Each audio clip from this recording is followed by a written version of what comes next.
Nós estamos aí então nessa jornada, estudando o livro Eventos Finais. Nós estamos na jornada na reta final, só faltam 3 capítulos.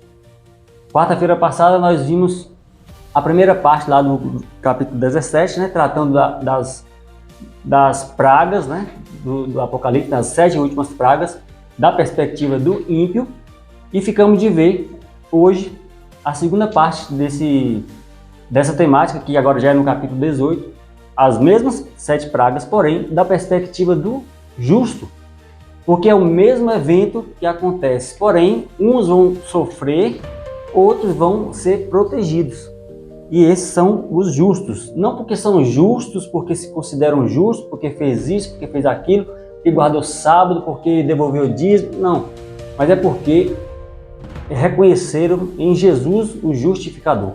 Amém. E por isso nós nos alegramos e nos agarramos às promessas que Deus faz para cada um de nós.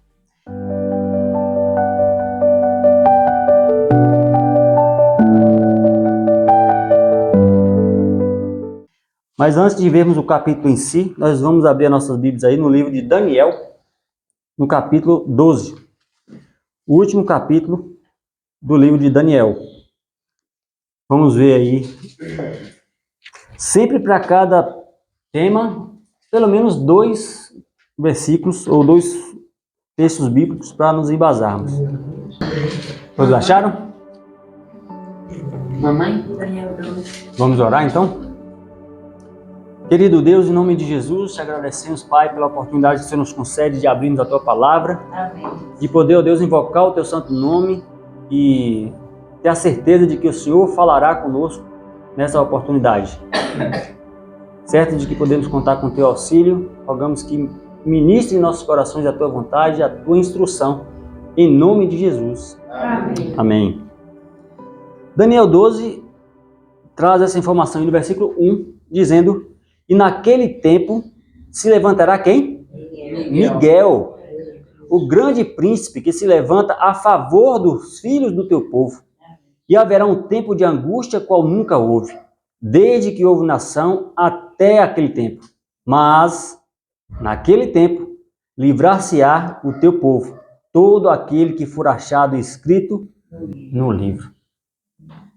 Daniel traz essa declaração aí na reta final aí do seu registro, e ele fala de um tempo de angústia qual nunca houve. Nós começamos a ver semana passada que esse tempo de angústia qual nunca houve é o tempo que as pragas do Apocalipse estarão caindo.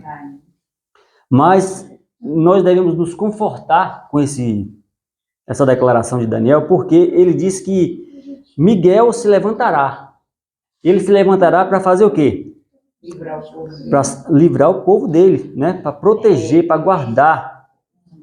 Então, ainda que será tempo de fato tenebroso, incerto de certa forma, porém nós devemos nos apegar à confiança de que Miguel se levantará para proteger, guardar, livrar todo aquele que em tempo de paz, em tempo de oportunidade,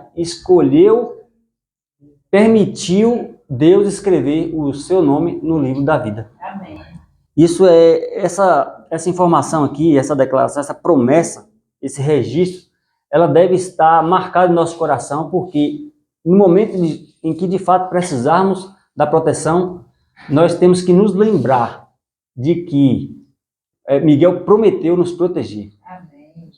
E a gente sabe que quando a gente está de boa, a promessa é bonita, é linda, mas na hora que a gente está de fato precisando, é que a gente deve se agarrar a ela, Então a intenção é ler e enfatizar agora, para que de fato quando você precisar, você e eu precisarmos, nós nos lembrarmos e termos a garantia daquele que prometeu não falha, Agora uma pergunta. Lembra, você já deve ter ouvido alguém dizer assim: nesse tempo de angústia qual nunca houve, tempo em que as pragas estarão caindo, tempo que a porta da graça já vai ter se fechado, eu ouvi dizer que os justos, aqueles que foram justificados, eles terão a sua água garantida e o seu pão lhe será certo. Amém. Agora a pergunta é: Onde é que está escrito isso na Bíblia? Onde é que você encontra o registro dessa promessa? E que o nosso pão será dado e a água será certa. Apocalipse. Apocalipse? Alguém mais? Sim, Apocalipse? Apocalipse? Não lembra, né? Vamos lá. Vamos ver Isaías, capítulo 33. Isaías 33. Vamos ler aí o verso 14, 15 e o 16. Para então a gente entrar aqui no capítulo sugestivo do livro. Versículo 14. Os pecadores de Sião se assombrarão. O tremor surpreendeu os hipócritas. Quem dentre nós habitará com o fogo consumidor? Quem dentre nós habitará com as labaredas eternas? Verso 15. O que anda em justiça, o que fala com retidão, o que rejeita o ganho da opressão, o que sacode das suas mãos todo o presente, o que tapa os seus ouvidos para não ouvir falar de derramamento de sangue e fecha os seus olhos para não ver o mal, este, verso 16, este habitará nas alturas. As fortalezas das rochas serão o seu refúgio, o seu alto refúgio. O seu pão lhe será dado, as suas águas serão certas. Então, esse versículo aí, pelo menos o versículo 16, ele precisa estar marcado aí na sua memória, na sua Bíblia, porque é nesse versículo que há a garantia, a promessa de que o pão será dado e a água será certa. Mas a gente poderia, irmãos, estudar esse contexto aqui, porque aqui diz quem é que vai poder habitar nas alturas, nas montanhas e ter essa proteção. E aí ele diz aqui que é aqueles que tapam os seus ouvidos para não ouvir falar a respeito do derramamento de sangue e aqueles que fecham os seus olhos para não ver o mal. Isso aqui é muito amplo e muito próprio para nós hoje, não é? Então tem uma promessa e tem para alguém que está sendo destinado a essa promessa. E essa promessa eu quero crer que é para mim e para você, que tem usado o raciocínio, a sabedoria que Deus deu. Para quê? Para fechar os nossos olhos para o mal e abrirmos para o bem e sermos abençoados pelo Deus, o Deus da bênção. Amém? Amém. Amém. Então, toda vez que alguém perguntar para você se você sabe onde é que está a promessa de que o nosso pão não será dado e a nossa água será certa, você vai lembrar Isaías capítulo 33. Então vamos iniciar então o estudo aqui do capítulo 18 do livro Eventos Finais, que tem por título As 7 Últimas Pragas e os Justos. Eu selecionei esse ponto aqui, ó, na página 157. Muitos serão levados a descansar antes que a prova de fogo do tempo de tribulação venha sobre o nosso mundo. A gente falou mais ou menos um pouco a respeito disso, né? Antes que esse tempo de angústia, qual nunca houve, aconteça, ou seja, antes que a porta da graça se feche, aqui está sendo profetizado que muitos serão levados a descansar, ou seja, a morrer. Mas isso é para que a gente se preocupe? Não. A gente tem a confiança de que Deus sabe quem pode suportar e quem pode e quem não pode. Os que ele sabe que não pode, ele vai levar a descansar, porque no abrir e fechar de olhos, receba a coroa. E o outro ponto na sequência, ele diz que o Senhor, muitas vezes, me instruiu que muitos pequeninos morrerão antes do tempo de angústia. Mas olha a bênção, veremos de novo nossos filhos. Vamos nos encontrar com eles e reconhecê-los nas cortes celestiais. Amém.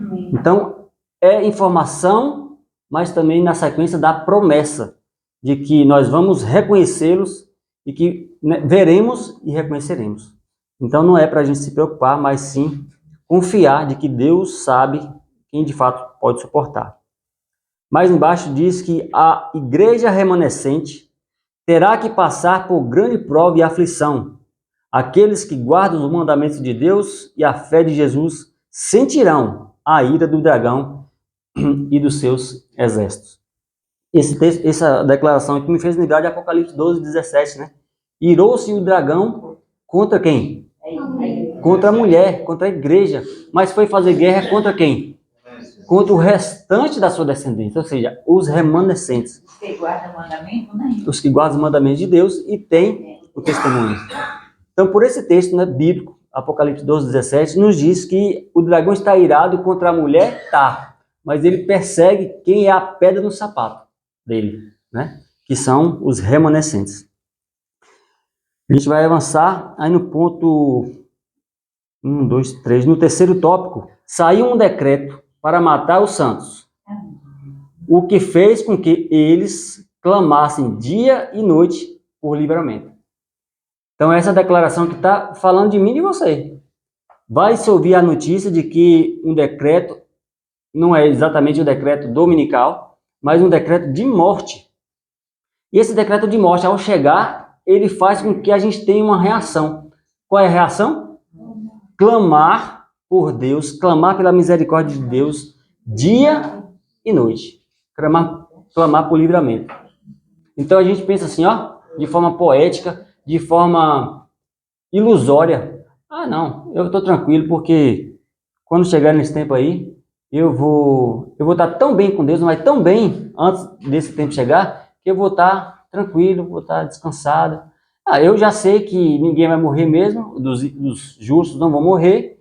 Eu sei que essas coisas têm que acontecer, então eu vou ficar bem descansado.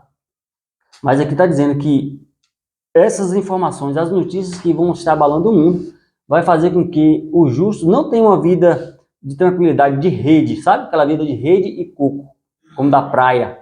Mas alguém que tenha a postura de clamar por livramento de dia e de noite, né? Isso a gente precisa saber para que quando chegar o momento a gente tenha a postura que de fato Deus espera que a gente tenha. Se o povo de Deus puser a confiança nele e pela fé se apegar ao seu poder, os ardis de Satanás serão frustrados, terão evidentemente em nosso tempo, como nos dias de Mordecai. Quem foi Mordecai? Um personagem do tempo da história de Esther. Lembra? Onde estava ainda na Babilônia. Estava na Babilônia. Dessa vez que Assuero estava governando aquela região. Exato. Especificamente em Suzano. Então eles estavam numa situação em que eles ouviram a respeito de um decreto para exterminar todos os judeus. E isso fez com que eles clamassem de dia e de noite. Que entraram em jejum.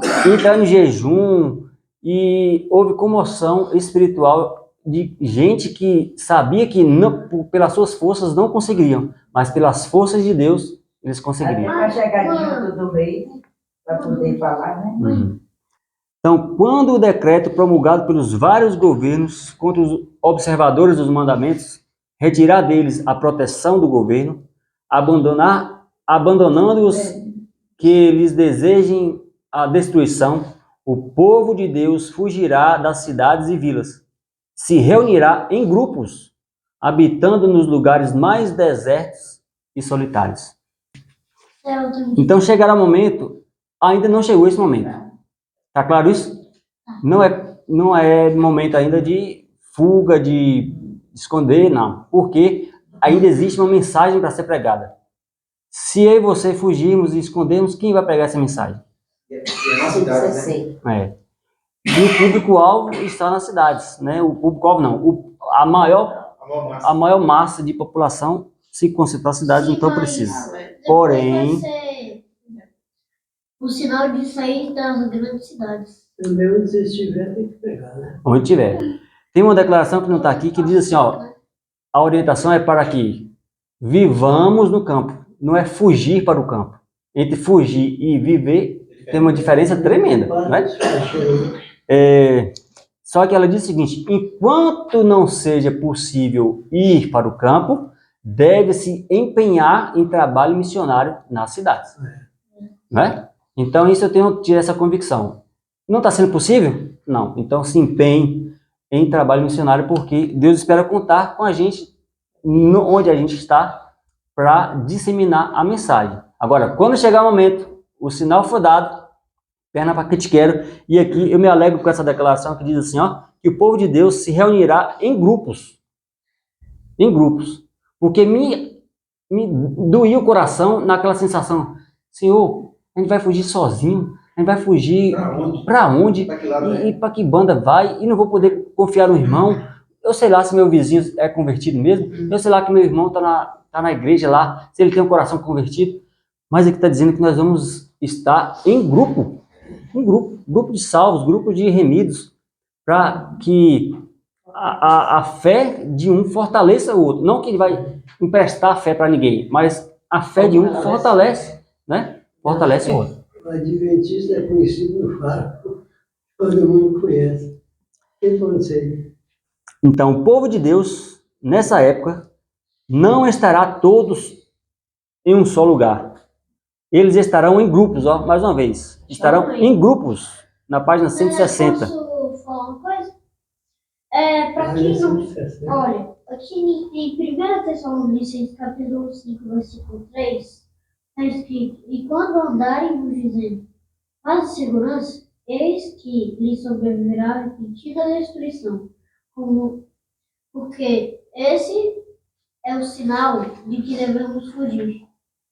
Quando andarem dizendo, o mundo está em paz, você não está vendo não, a economia está melhor, a natureza se acalmou por conta das leis, as religiões estão em paz.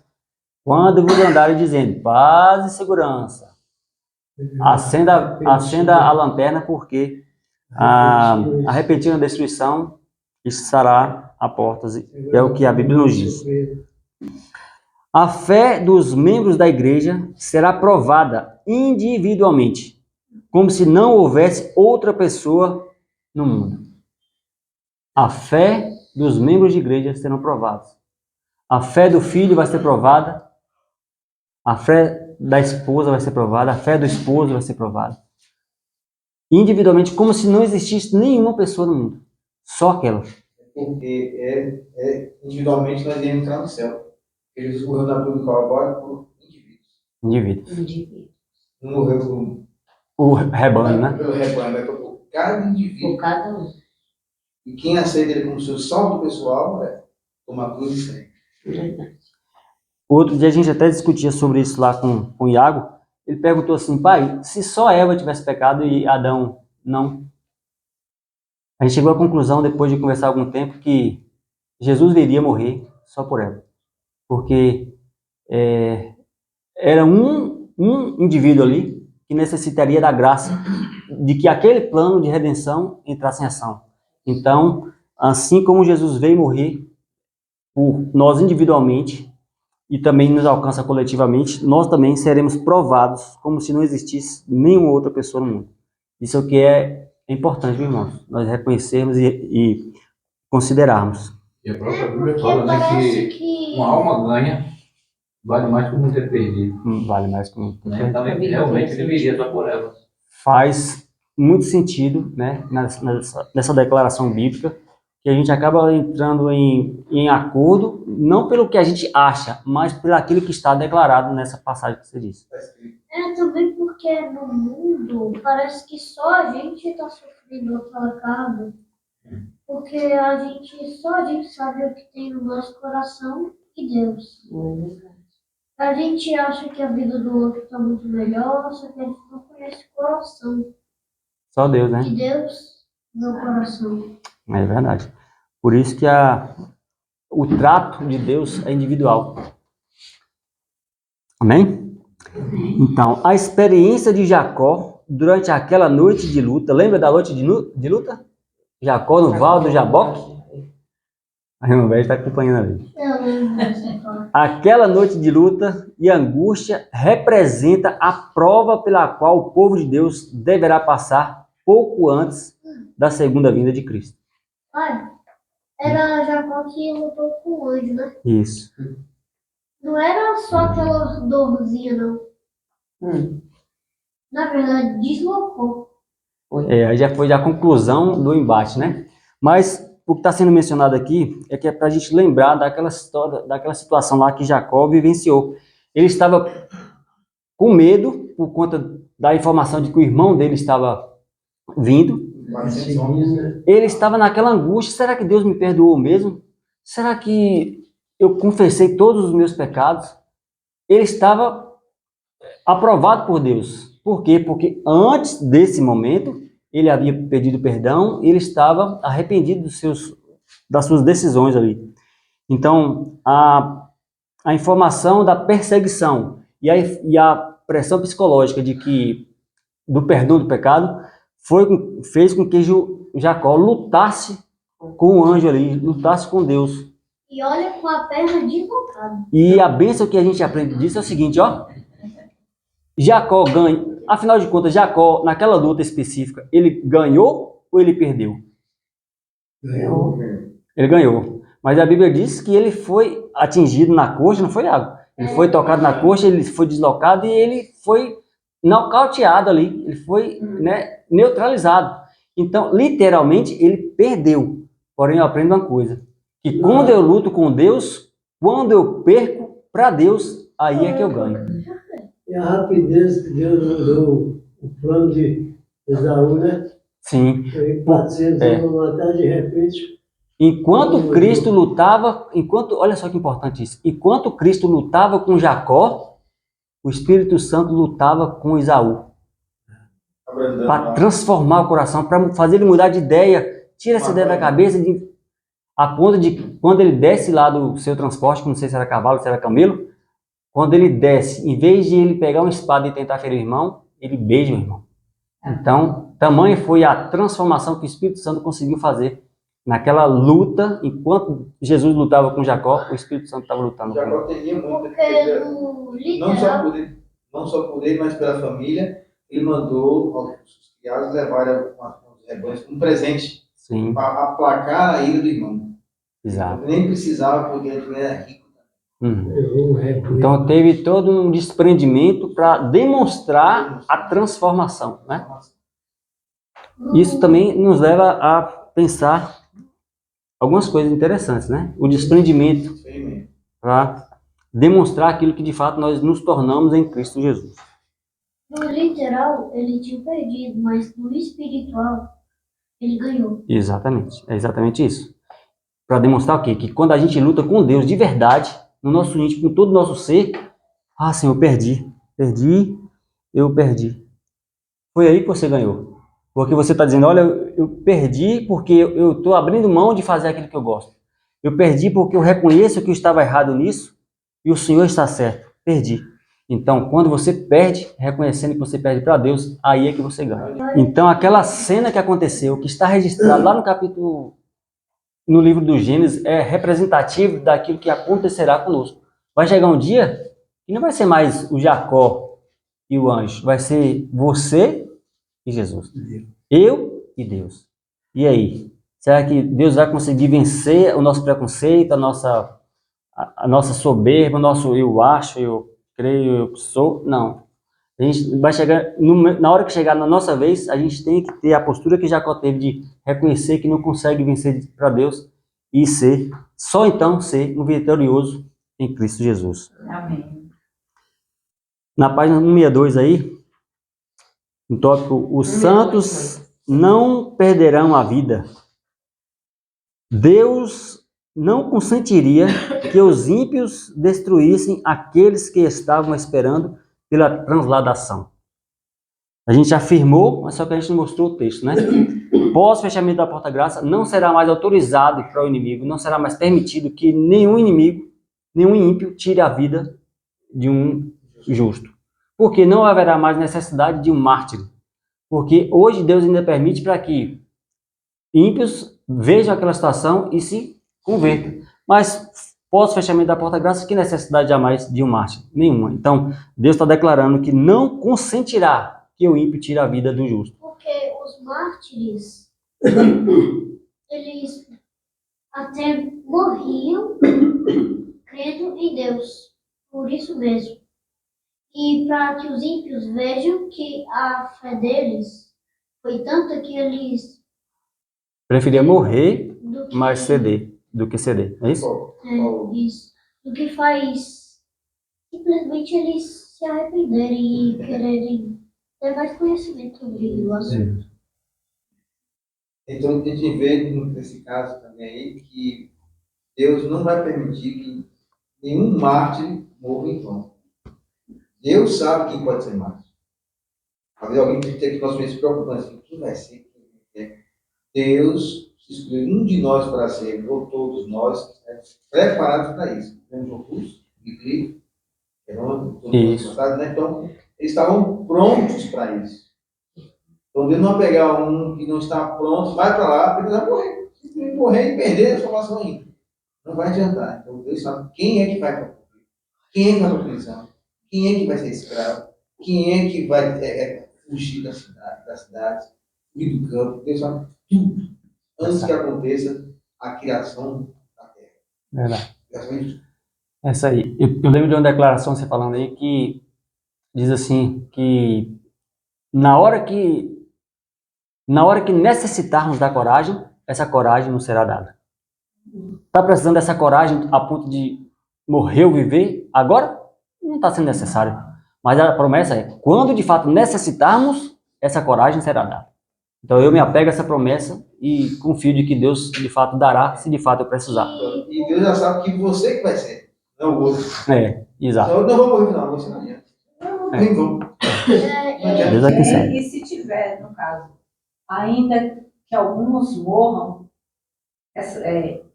algum justo morra, será antes do fechamento da porta da graça. Porque ainda pode alguém Impactar alguém a ponto dessa pessoa se converter.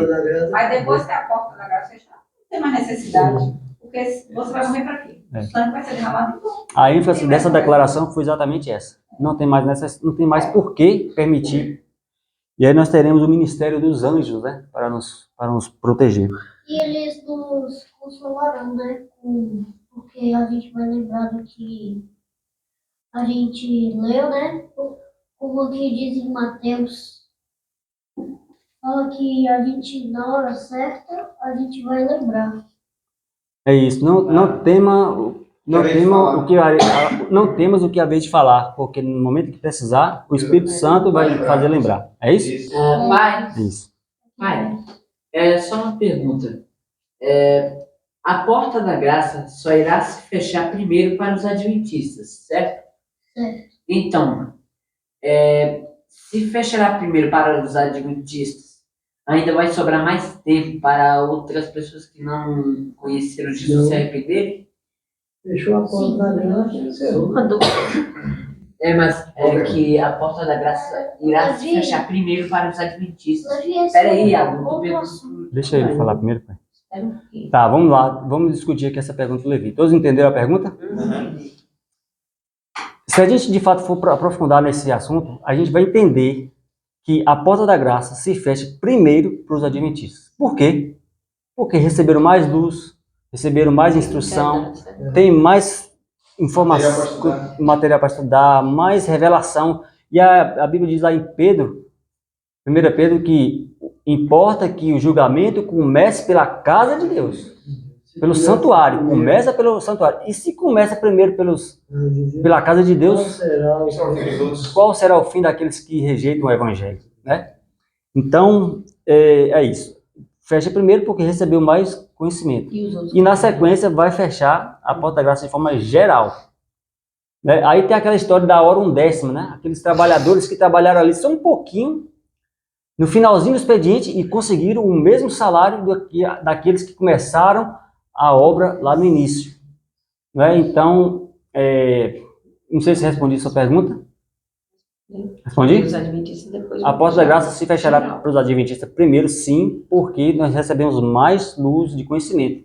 E aqueles que receberam pouco conhecimento e vão receber já nessa reta final, terão a oportunidade de aceitar ou de rejeitar. Então, Como foi no passado quando também, né? a porta da graça se fechar para nós, a gente não vai mais morrer quando a porta se fechar para os adventistas ou de modo geral? De modo geral. Quando fechar, não morre. Perseverar até o fim. Nenhum. Ele falou. Assim como a porta da graça também fechou para os judeus na morte de Estevão. Exato. Encerrou a graça que os judeus tinham como nação representativa de Deus. Agora ficou como indivíduo. Para ser. Por exemplo, na morte de Jesus, ali na cruz do Calvário, a porta se fechou para os líderes da nação. Anás, Caifás, aquela turma já. Fechou. Por Sem quê? chance. Por quê? Porque eles tinham o conhecimento, eles tinham a responsabilidade de ensinar o povo a respeito da vida do Messias, e mesmo assim eles empenharam na morte do Filho de Deus. Jesus morreu, a porta da graça se fechou para eles, como liderança. Porém, até o ano 34, na morte de Estevão, ainda tinha a oportunidade para a nação judaica, os membros da igreja da época, né? Então fica claro aí que isso na verdade é um ponto peculiar, um ponto não é muito difundido, mas a gente tem base bíblica para crer dessa forma. E só mais uma coisinha, desculpa. O sinal de que a porta da graça já se fechou é com a chegada das pragas. Com a chegada das pragas. Exato. Tanto físicas quanto os que ocorrem na natureza, como as que de rumores de guerras no mundo por aí. Então, guerras e rumores de guerras, catástrofes, essas coisas que a gente já percebe hoje, são sinais da volta de Jesus. Sinais. São placas apontando o quão próximo nós estamos do destino.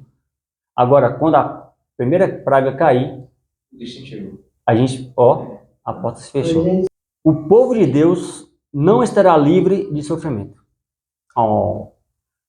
O povo de Deus não estará livre de sofrimento.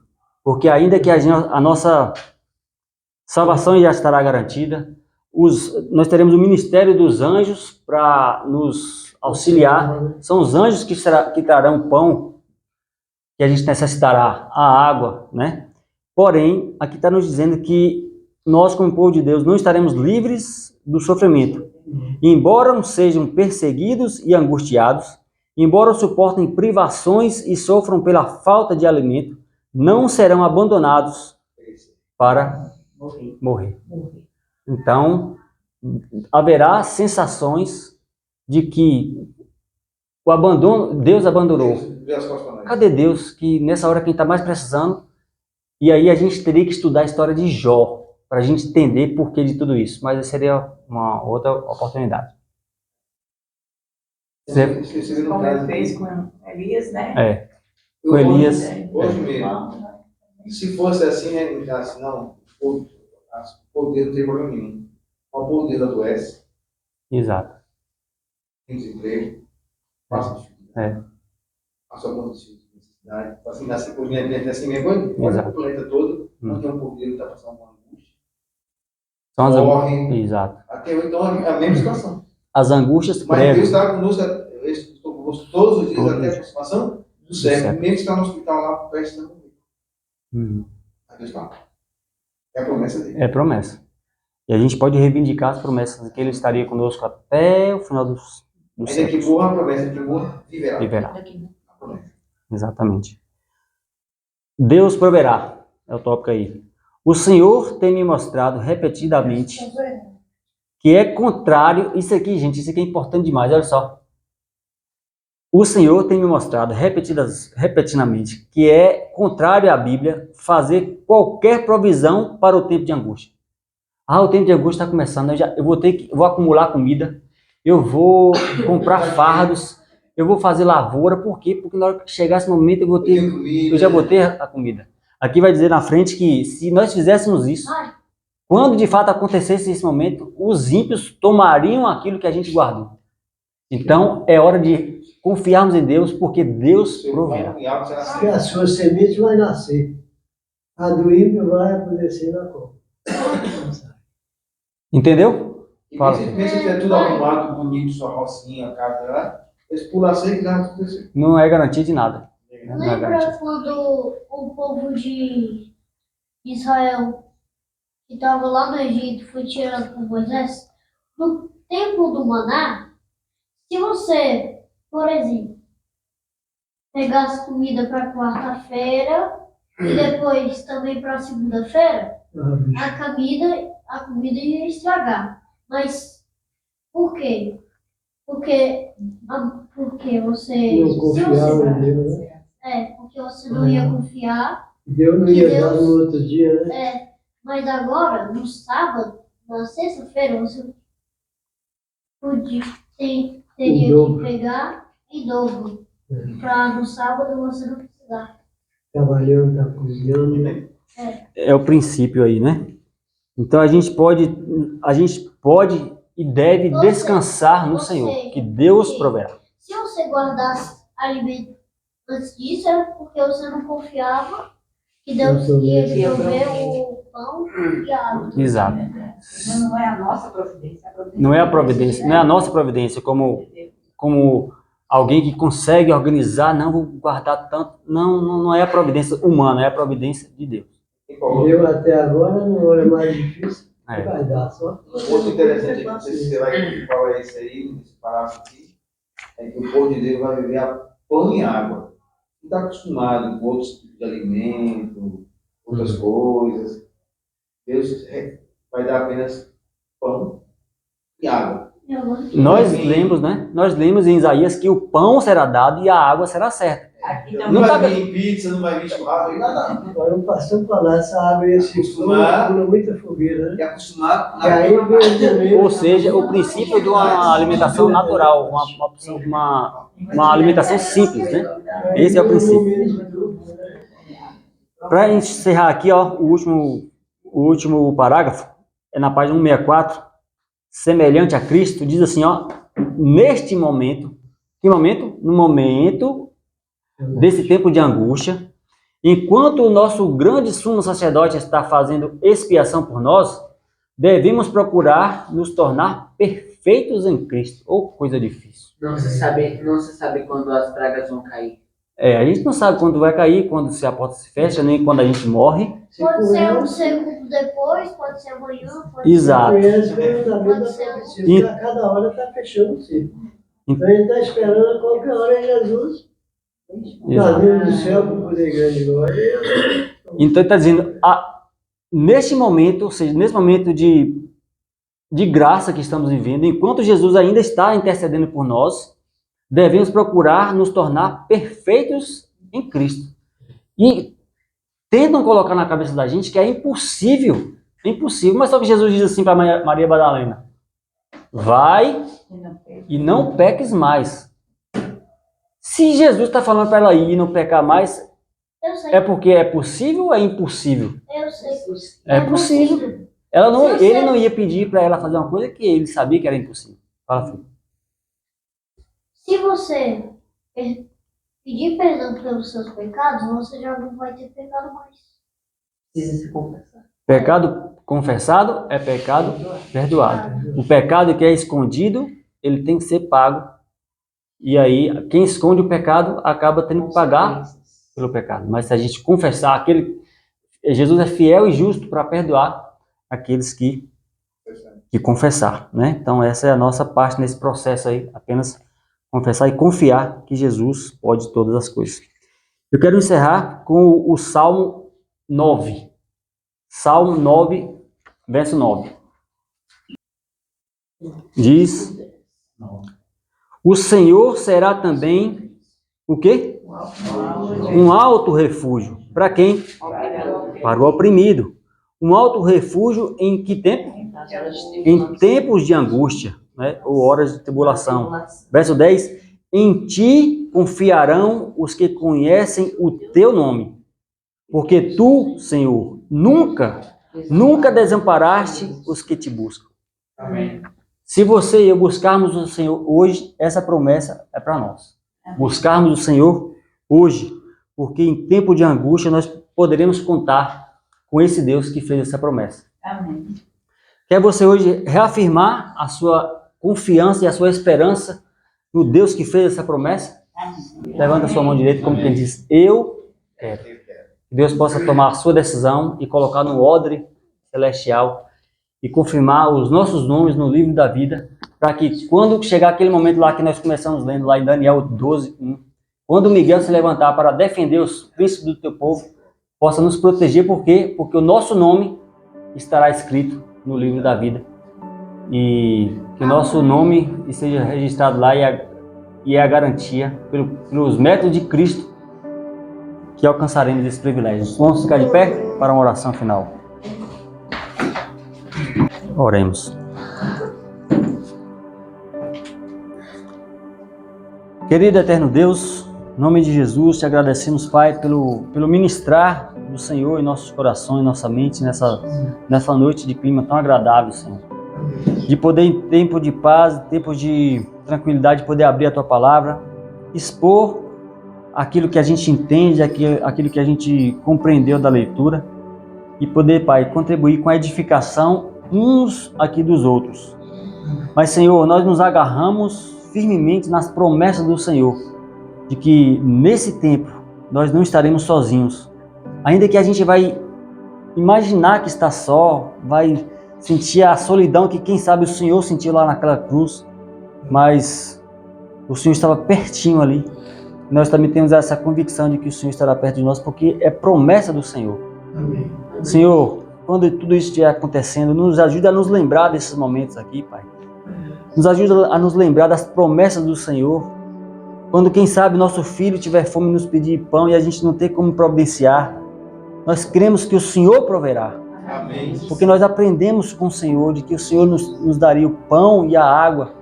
E nos ajuda, ó Deus, também a nos adaptarmos a essa condição de simplicidade e da providência do Senhor.